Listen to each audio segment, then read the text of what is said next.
एक ना एक दिन करे पड़तो सरेंडर। बनो ही जे शेर तोरा बनाए देतो बंदर। 12 बजे चलो बलंदर ओकर बाद मचो हो भंडर। जेकर बारे में बोलो ही हो रहो हमरे अंडर। 12 बजे चलो बलंदर ओकर बाद मचो हो बंदर। जेकर बारे में बोलो ही हो रहो हमरे अंडर।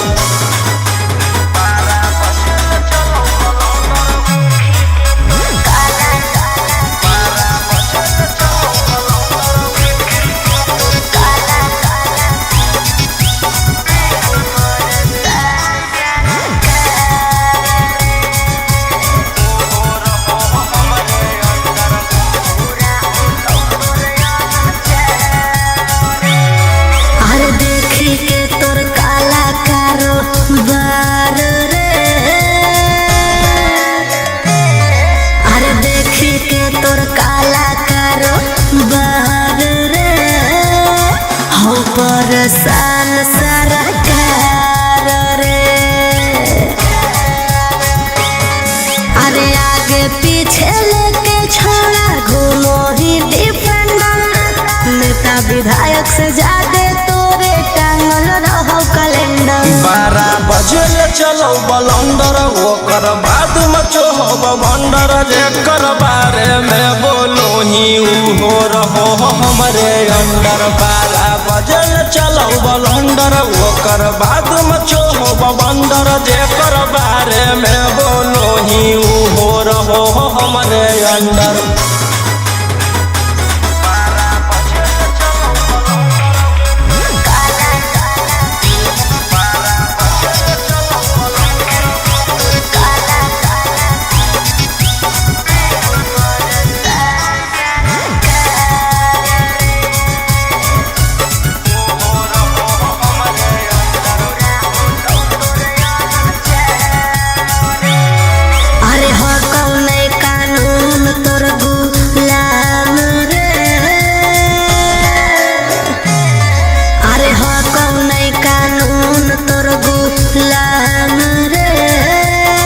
बुरा हो तो तोर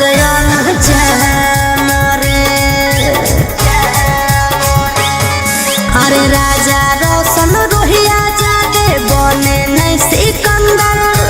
जादे दिन नहीं चले वाला कहू तोर टेंडर। 12 बजे चलो बलंदर ओकर बाद मचो हो भंडर। जेकर बारे में बोलो ही हो रहो हमरे अंडर। 12 बजे चलो बलंदर ओकर बाद मचो हो भंडर। जेकर बारे में बोलो ही हो रहो हमरे अंडर।